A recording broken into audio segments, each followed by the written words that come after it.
नमस्कार। अरुणाचल समाचार में आपका स्वागत है। मैं हूं अरमता सिंगांगू। आइए बुलेटिन में सबसे पहले देखते हैं मुख्य समाचार।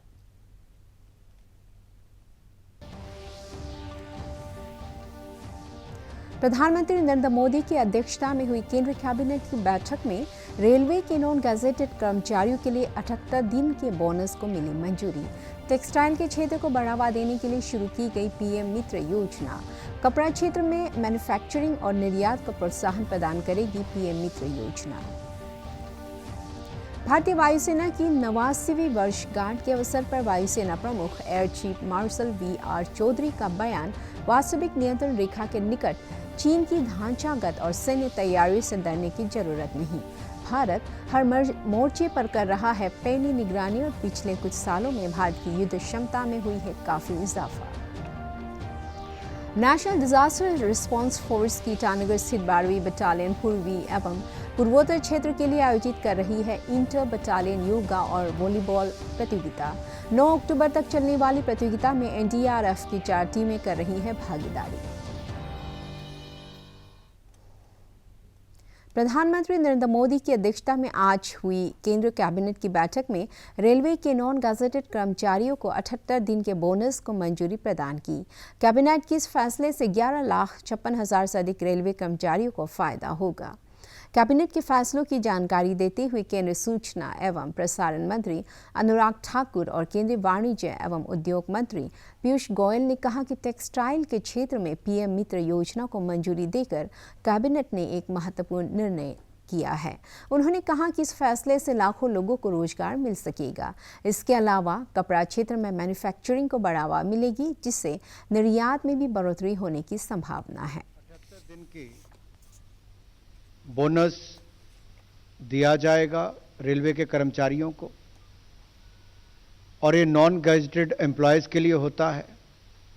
11,56,000 नॉन गैजेटेड एम्प्लॉयज़ इससे लाभान्वित होंगे और कुल मिलाकर 1,985 करोड़ रुपए इसके ऊपर व्यय होंगे। फॉर्मूले के आधार पर 72 दिन का बनता था, लेकिन उसके बावजूद माननीय प्रधानमंत्री मोदी जी ने और कैबिनेट ने इस पर निर्णय लिया। इससे रेलवे के कर्मचारियों का मनोबल भी बढ़ेगा और आने वाले समय में रेलवे में और मुनाफा हो और अच्छी उसकी परफॉर्मेंस हो, उस दिशा में भी इसका लाभ मिलने वाला है। हर साल ये दशहरे प्रधानमंत्री जी ने इस पे चिंता करते हुए प्रधानमंत्री mega integrated textile region and apparel parks PM Mitra योजना आज उनके नेतृत्व में कैबिनेट ने अप्रूव की है। जैसा मेरे भाई अनुराग ठाकुर जी ने बताया, 4,445 करोड़ रुपए अनुमानित व्यय है इसमें अगले 5 वर्षों में, और 7 नए टेक्सटाइल पार्क्स पीएम मित्र के तहत देश में अलग अलग इलाकों पे प्रमोट किए जाएंगे, जिससे लगभग 7 लाख लोगों को तो डायरेक्ट। भारतीय वायुसेना के प्रमुख air chief marshal V R. Chaudhari ने कहा है कि पीओ के क्षेत्र में हवाई पट्टी बनने के संबंध में हमें चिंतित नहीं होनी चाहिए।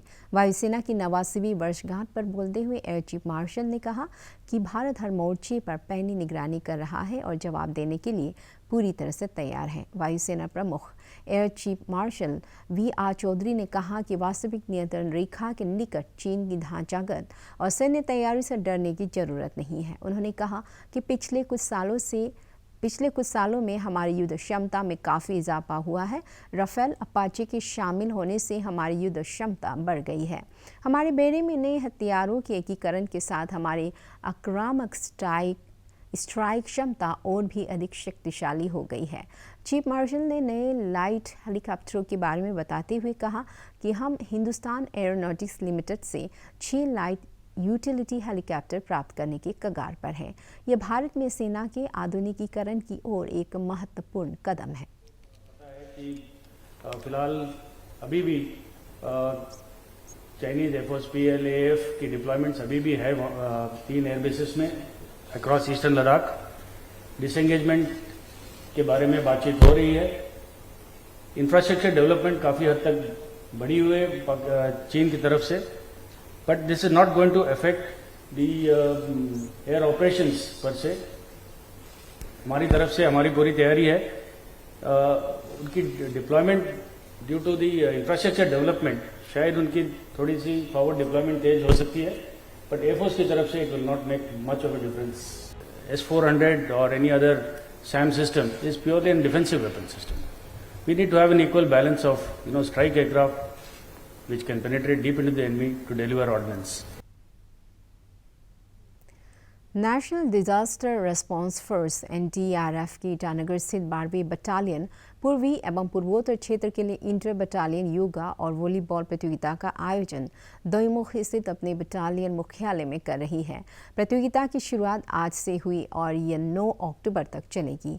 इस कार्यक्रम में NDRF की पहली, दूसरी, 9वीं और 12वीं बटालियन की टीमें हिस्सा ले रही है. ये टीमें बिहार, पश्चिम बंगाल, सिक्किम, असम, त्रिपुरा, मेघालय, अरुणाचल प्रदेश, नागालैंड और मणिपुर का प्रतिनिधित्व कर रही है. प्रतियोगिता की शुरुआत के दौरान आज सभी टीमों ने मार्च पास्ट किया, अपनी अपनी यूनिट के ध्वज फहराए और खेल भावना बरकरार रखने की शपथ ली. इस मौके पर NDRF की 12वीं बटालियन के कमांडेंट राजेश ठाकुर ने शांति और सद्भाव के संकेत के तौर पर 2 सफ़ेद कबूतरों को खुले आसमान में छोड़ा. हर साल की तरह इस साल भी NDRF के जो हमारा ईस्टर्न सेक्टर या जोन है, इसके 4 जो बटालियन हैं, जिनमें से एक पटना से, दूसरा कोलकाता से, तीसरी गुवाहाटी से और चौथी ये हमारे ईटानगर की जो बटालियन है, इन सब के जो टीम्स हैं वो वॉलीबॉल और योगा कंपटीशन हर साल होता है, उसके लिए यहाँ पे आज एकत्रित हुए हैं. अभी थोड़ी देर पहले ही हम लोग का रंगारंग एक ओपनिंग सेरेमनी हुई, जिसमें जवानों ने, जो स्पोर्ट्समैन हैं, उन्होंने बहुत अच्छी तरह से एक मार्च पास किया. और उसके बाद में कबूतर को हमने छोड़ा, जो कि एक पीस और इसका सिंबॉलिक है. तो इसमें हम लोग के जो प्रोफेशनल स्पोर्ट्समैन हैं, जो योगा के और अपने वॉलीबॉल के, ये ऑल इंडिया जो पुलिस गेम है उसके नियमों के तहत हम लोग उसको पार्टिसिपेट करवा रहे हैं. और ये इसमें जो फर्स्ट, सेकंड, थर्ड आएंगे, उनमें से जो सबसे अच्छे लोग हैं उनको हम सिलेक्ट करके NDRF की इंटर जोनल मीट होगी, उसमें पार्टिसिपेट करेंगे वो लोग. आयुष्मान भारत प्रधानमंत्री जन आरोग्य योजना को लागू करने के लिए शीर्ष निकाय राष्ट्रीय स्वास्थ्य प्राधिकरण ने योजना के तहत स्वास्थ्य लाभ पैकेज मास्टर को संशोधित किया है. इसके तहत कुछ स्वास्थ्य पैकेजों की दरों को 20% से बढ़ाकर 400% कर दिया गया है. लगभग 400 प्रक्रिया दरों को संशोधित किया गया है और ब्लैक फंगस से संबंधित एक नया अतिरिक्त चिकित्सा प्रबंधन पैकेज भी जोड़ा गया है. HBP 2.2 के नवंबर 2021 से शुरू होने की उम्मीद है. प्राधिकरण ने विकिरण ऑन्कोलॉजी प्रक्रियाएं जैसे डेंगू के लिए प्रक्रिया, तीव्र ज्वर संबंधी आदि, ब्लैक फंगस के लिए सर्जिकल पैकेज उपचार व अन्य प्रक्रियाएं जैसे दाएं बाएं हृदय कैथेटराइजेशन आदि की श्रेणियों में दरों का संशोधन किया गया है. चिकित्सा प्रबंधन प्रक्रियाओं के तहत वेंटिलेटर वाले ICU की दरों में 100% बढ़ोतरी, बिना वेंटिलेटर वाले ICU की दरों में 136% की बढ़ोतरी भी की गई है. ईस्ट सियांग जिला मुख्यालय पासीघाट में हिमालयन ट्राइबल हेरिटेज सोसाइटी नाम की संस्था ने मंगलवार को the history of students and there movement in आदि लैंड नाम की पुस्तक का विमोचन किया.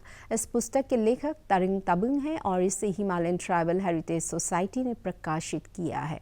कांग्रेस विधायक और पूर्व केंद्रीय मंत्री नन्नोंग इरिंग ने पुस्तक का विमोचन करते हुए कहा कि किताब आदि जनजाति के छात्रों, उनके आंदोलनों के इतिहास को समग्र रूप में समझने में काफ़ी सहायक सिद्ध होगी. कार्यक्रम में कई वरिष्ठ अधिकारियों और गैर सरकारी संगठनों के प्रतिनिधियों ने हिस्सा लिया.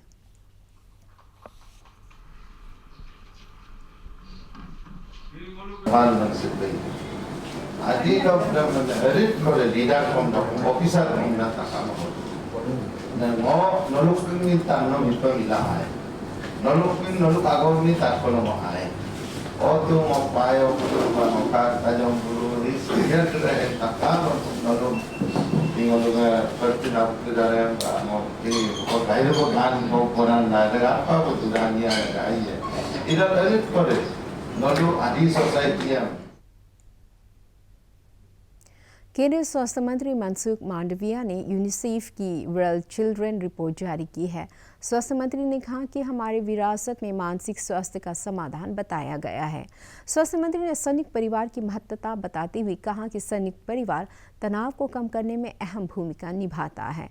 दुनिया भर में 7 में से 1 बच्चा यानी 40% बच्चे मानसिक स्वास्थ्य से प्रभावित है। स्वास्थ्य मंत्री ने अपने अनुभवों को साझा करते हुए कहा कि जब लॉकडाउन के बाद दूसरी लहर आई, मेडिसिन, ऑक्सीजन की समस्या थी, सभी ओर से मांग आ रही थी, तब ये सब सुनकर मुझे भी मानसिक तनाव हो जाता था। स्वास्थ्य मंत्री ने कहा कि सभी को अपने बच्चों से बात करनी चाहिए। एक पिता का बच्चों के साथ दोस्त की तरह व्यवहार होना चाहिए। घर में सकारात्मक माहौल से बड़े संकट से बाहर आया जा सकता है। मेडिसिन के लिए क्राइसिस हो रही थी, ऑक्सीजन के लिए क्राइसिस हो रही थी। सभी स्टेट से कॉल आते थे, स्टेट के मिनिस्टर का कॉल आता था। हर दिन सुबह से मैं उठता था और शाम तक कोई किसी का इंडिविजुअल कॉल आ जाता था कि हॉस्पिटलाइज है मेरी माँ और ये इंजेक्शन नहीं मिलेगा तो दिक्कत हो जाएगी। ये सब मैं जब सुनता था तब मैं भी मेंटली स्ट्रेस में आ जाता था। ये स्ट्रेस का सॉल्यूशन कैसे लाए हम, स्ट्रेस से हम कैसे निकले? तो मैंने भी उस वक्त ये रास्ता निकाल लिया था। कोई सुबह में उठ के मैं अर्ली मॉर्निंग 6 बजे साइकिलिंग करने लगा। रेगुलर साइकिलिंग करता था, डीप ब्रीदिंग करता था, उठ के योगा करता था, तो उससे मुझे उससे रिलीव होता था। केंद्र सरकार ने पुराने वाहनों की स्क्रैपिंग नीति के तहत लोगों को प्रोत्साहित करने के लिए एक अधिसूचना जारी की है। सड़क परिवहन और राजमार्ग मंत्रालय के अनुसार स्क्रैपिंग नीति में वाहन मालिकों को पुराने और ज़्यादा ईंधन खपत वाले और प्रदूषणकारी वाहनों को नष्ट करने के लिए प्रोत्साहन दिया जाएगा, और जो वाहन मालिक पुराने वाहनों की फिटनेस आदि कर उन्हें सड़कों पर उतारने का प्रयास करेंगे, उन्हें हतोत्साहित करने के लिए वाहन के पंजीकरण आदि के लिए ज़्यादा शुल्क देना पड़ेगा। नई नीति अगले साल 1 अप्रैल से क्रियान्वित हो जाएगा। भारत का शानदार स्वाधीनता संघर्ष आधुनिक विश्व के महानतम संघर्षों में से एक है। दूरदर्शन समाचार द्वारा प्रसारित किए जा रहे आज़ादी का सफ़र में आज हम बात करेंगे स्वतंत्रता सेनानी परम शिवन सुब्बारायन के बारे में। परम शिवन सुब्बारायन न सिर्फ स्वाधीनता आंदोलन के सेनानी थे, बल्कि राजनयिक और मद्रास प्रेसिडेंसी के मुख्यमंत्री भी रहे। शिवन का जन्म 11 सितंबर 1889 को तमिलनाडु में हुआ था। प्रेसिडेंसी कॉलेज मद्रास से स्नातक की पढ़ाई पूरी करने के बाद उन्होंने ऑक्सफोर्ड यूनिवर्सिटी से स्नातकोत्तर की उपाधि प्राप्त की। सुब्बारायन ने मद्रास उच्च न्यायालय में वकालत भी की। उन्होंने जस्टिस पार्टी के सदस्य के रूप में अपना राजनैतिक जीवन शुरू किया। बाद में उन्होंने वो पार्टी छोड़ दी और स्वराज्य पार्टी के समर्थन से निर्दलीय उम्मीदवार के तौर पर विजयी हुए। 1922 में सुब्बारायन मद्रास विधान परिषद के लिए मनोनीत किए गए। वे 1926 से 1930 तक मद्रास प्रेसिडेंसी के मुख्यमंत्री रहे। सन 1933 में वो इंडियन नेशनल कांग्रेस में शामिल हो गए। 1937 में जब मद्रास प्रेसिडेंसी की सत्ता कांग्रेस के हाथ आई तो मुख्यमंत्री सी राजगोपालाचारी की सरकार में सुब्बारायन को कानून मंत्री बनाया गया। वो 1954 से 1957 तक राज्यसभा के सदस्य भी रहे। सुब्बारायन 1957 में तिरुचनगोड़ से लोकसभा के लिए निर्वाचित हुए। फिर 1962 में लोकसभा के लिए पुनः निर्वाचित हुए, लेकिन उन्हें महाराष्ट्र का राज्यपाल बना दिया गया।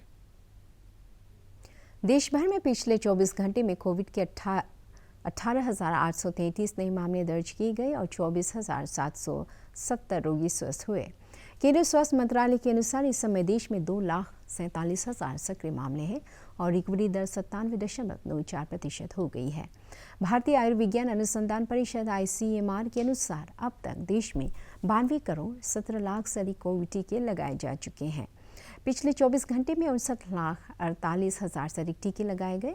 इधर अरुणाचल प्रदेश में मंगलवार को कोविड संक्रमण के 19 नए मामले सामने आए और 19 रोगी स्वस्थ हुए।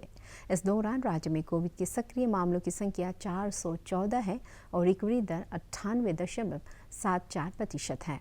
मंगलवार को कोरोना जांच के लिए राज्य भर से 2009 सैंपल एकत्र किए गए। राज्य में अब तक 12,08,914 कोविड टीके लगाए जा चुके हैं और 8,61,110 टीके उपलब्ध हैं। अरुणाचल समाचार के आज के अंक में इतना ही। जाने से पहले आप सभी से अनुरोध है कि कोविड-19 के दिशा निर्देशों का पालन करें, हमेशा मास्क लगाएं, बार-बार हाथ धोएं और सोशल डिस्टेंसिंग के नियमों को मानें। कोरोना महामारी से बचाव के लिए आपका वैक्सीन लगवाना भी जरूरी है। अगर आप वैक्सीन लगवाने के पात्र हैं तो जरूर लगवाएं। हम कल फिर हाजिर होंगे अरुणाचल और देश दुनिया की खबरों के साथ। चलते चलते आपको बता दें, आप अरुणाचल समाचार हमारे YouTube channel DD news Arunachal पर भी देख सकते हैं। देखते रहिए अनुप्रभा। नमस्कार।